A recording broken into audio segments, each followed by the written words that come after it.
Bienvenue sur Thailand News. Dans l'édition dès aujourd'hui, le Premier ministre Anutin Charnvirakul défend les méthodes utilisées à la frontière avec le Cambodge et réaffirme le respect du droit international.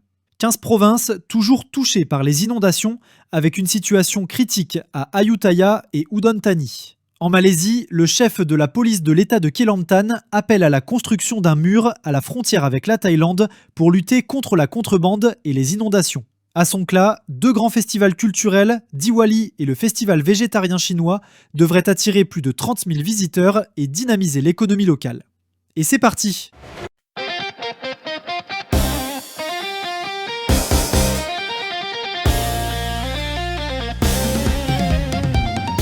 Le Premier ministre Anutin Charnvirakul a réaffirmé que la Thaïlande respecte les normes légales et éthiques dans la gestion des tensions frontalières avec le Cambodge, après des critiques concernant l'utilisation de tactiques psychologiques près de la frontière. Interrogé sur la diffusion de documentaires et d'effets sonores inquiétants accusés d'être une manière d'intimider les ressortissants cambodgiens, Anutin, également ministre de l'Intérieur, a expliqué avoir confié toute autorité opérationnelle à l'armée, y compris les aspects diplomatiques relevant du ministère des Affaires étrangères. Certains sénateurs s'inquiètent d'une possible violation des droits de l'homme liée à ces sons étranges diffusés à proximité de la frontière. Le Premier ministre a répondu qu'il n'avait pas encore entendu ces enregistrements, précisant avoir passé tout le week-end sur le terrain.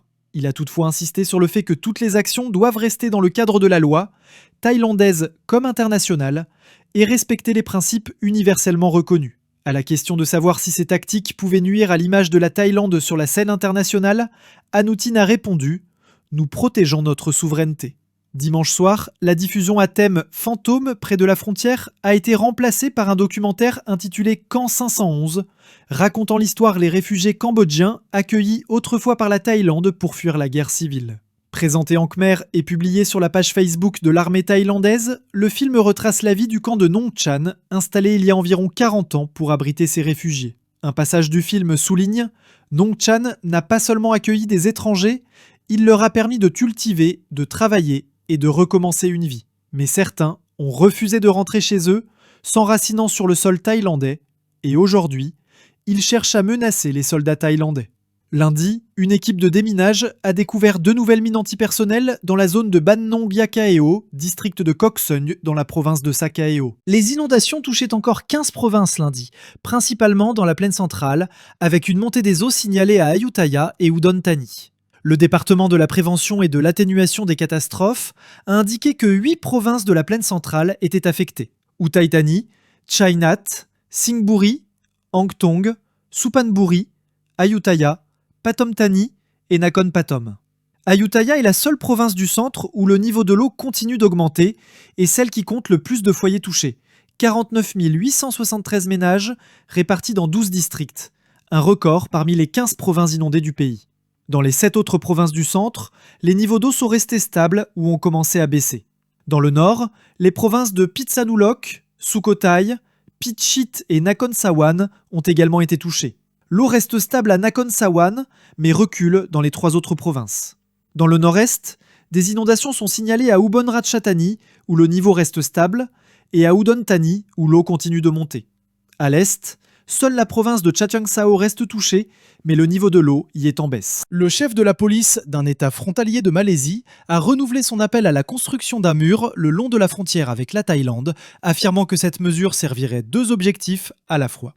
Moed Yusof Mahamat, chef de la police de l'État de Kelantan, a de nouveau exhorté le gouvernement malaisien à approuver l'édification d'un mur à la frontière avec la province thaïlandaise de Narathiwat. Selon lui, cette barrière renforcerait la lutte contre la contrebande tout en aidant à prévenir les inondations causées par le débordement du fleuve Golok dans les zones frontalières du Kelantan. Il a expliqué que l'étroitesse du fleuve sur ce tronçon rendait les passages illégaux rapides et difficiles à contrôler, malgré l'utilisation de caméras de surveillance, de drones et d'autres technologies. Le Songhai Golok est très étroit, même avec des moyens technologiques avancés, il est difficile de maintenir un contrôle total, car il suffit de quelques minutes pour traverser en Thaïlande, a-t-il déclaré à l'agence Bernama lundi. Le chef de la police estime qu'un mur constituerait la mesure la plus efficace pour lutter contre la criminalité transfrontalière. Les zones de Sugai Kolok, côté thaïlandais, et de Rantau Panjang, côté malaisien, sont toutes deux sujettes aux inondations du fleuve qui marquent la frontière. Le projet de mur reste en attente d'approbation par le gouvernement fédéral à Kuala Lumpur, malgré le fort soutien des autorités du Kelantan. La région est connue pour ses activités illégales, notamment le trafic d'êtres humains. Certains Malaisiens traversent clandestinement en Thaïlande pour se procurer des drogues, malgré les avertissements répétés des autorités malaisiennes sur les lourdes sanctions encourues. Le Kelantan et la province de Marathiwat partagent une frontière de 163 km, dont environ 90 longent le fleuve Golok. Deux grands festivals culturels devraient attirer environ 30 000 visiteurs dans la province de Songkhla, dans le sud de la Thaïlande, et injecter des centaines de millions de bahts dans l'économie locale. Le festival hindou Diwali, suivi du festival chinois végétarien. Ces deux événements s'étendront sur 2 semaines, le premier débutant ce vendredi. Widaya Saelim, guide touristique expérimenté et fondateur de l'association des guides de Songkhla, a précisé que le Festival des Lumières Diwali, également connu sous le nom de Deepavali, célébré par les communautés indiennes, se tiendra du 17 au 19 octobre.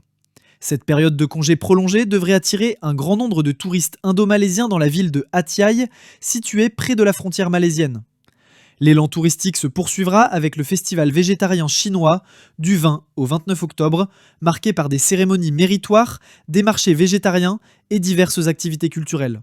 Ces 2 semaines de festivités attirent chaque année des visiteurs thaïlandais et étrangers, a-t-il ajouté.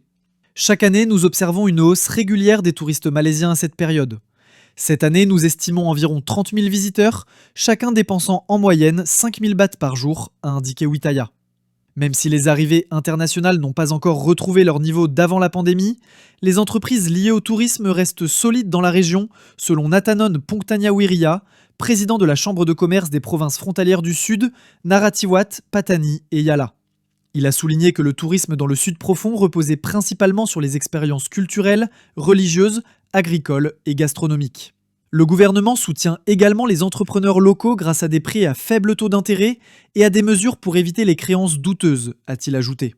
Les opérateurs de bus et de vannes touristiques de Songkhla confirment la popularité du tourisme culturel et religieux, notamment auprès des adultes et des groupes scolaires. Lors des périodes de pointe, jusqu'à 100 bus touristiques arrivent chaque jour à Hat Yai, contre 5 à 10 en semaine, selon Songchai Mongprasitichai, président de... Merci d'avoir regardé. Abonnez-vous pour ne rien manquer de l'actualité en Thaïlande et partagez autour de vous. À demain, même heure.